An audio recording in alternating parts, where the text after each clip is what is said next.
Everyone, welcome to my channel story with me. आज की कहानी है मेरी नौकरी ही मेरा दहेज है। भाई, मैं तो अपने जायदाद और घर उसी का नाम करूँगा जो बुढ़ापे में हमारी सेवा करेगा। कनखियों से बड़ी बहू की ओर देखते हुए उसके ससुर ने कहा। सत्या सुनकर भी चुप रही। घर में रहकर यथासंभव वह सबकी सेवा करती थी, पर दहेज न लाने का दंश उसे हमेशा ही झेलना पड़ता था। 4 बहनों में वह मंझली थी, परंतु पिता इतना दहेज नहीं दे सकते थे। उन्होंने अपनी बेटियों को पढ़ा लिखा कर इस काबिल बना दिया था कि किसी का मोहताज ना रहे। सत्या बैंक में अधिकारी थी, परंतु घर में उसकी अहमियत केवल एक फुल टाइम नौकरानी की थी।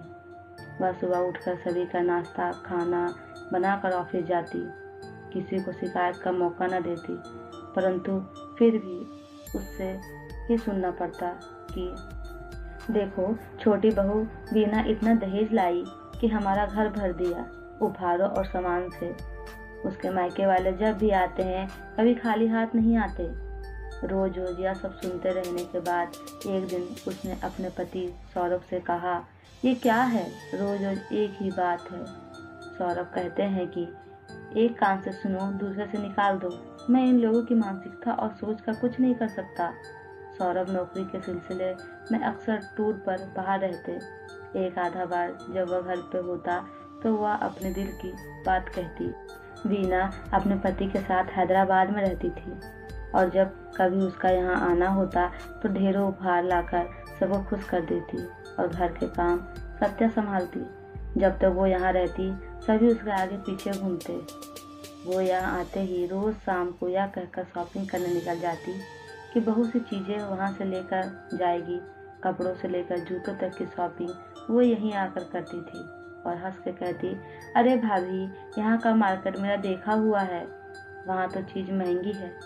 सत्या कुछ ना कहती क्योंकि वह रोज घर के काम और ऑफिस जाकर ही थक जाती और उसे इतना घूमने की आदत भी ना थी। इसी दौरान सत्या को प्रमोशन पर बरेली की पोस्टिंग मिली। पहले तो सौरभ से बात की। सौरभ ने कहा, प्रमोशन है तो जरूर जाओ, पर सौरभ की सहमति के बाद घर में सबको प्रमोशन की खुशखबरी दी। तो अब तुम अकेली रहोगी वहाँ, क्या ज़रूरत है अकेली रहने की, छोड़ दो प्रमोशन, क्या फ़र्क पड़ता है। सासू माँ ने कहा, फ़र्क पड़ता है मम्मी जी। मेरे मम्मी पापा ने इतना पढ़ा लिखा कर इसलिए इस काबिल बनाया था। अगर मेरी जगह सौरभ प्रमोशन पाते तो भी आप यही कहती। शायद नहीं मम्मी जी। मैं शादी में भले ही दहेज नहीं लाई, पर यह स्त्री धन जो मेरे पापा ने नौकरी के रूप में मुझे दिया है वो सारी ज़िंदगी मिलने वाला दहेज है और मेरा अभिमान भी। पापा, मुझे आपकी जायदाद में कुछ नहीं चाहिए। आपसे अनुरोध करती हूँ कि आप इसे अपनी बेटियों को दे दीजिए। और हाँ, रही सेवा करने की बात, तो वो हमारा कर्तव्य है जो हम अवश्य करेंगे।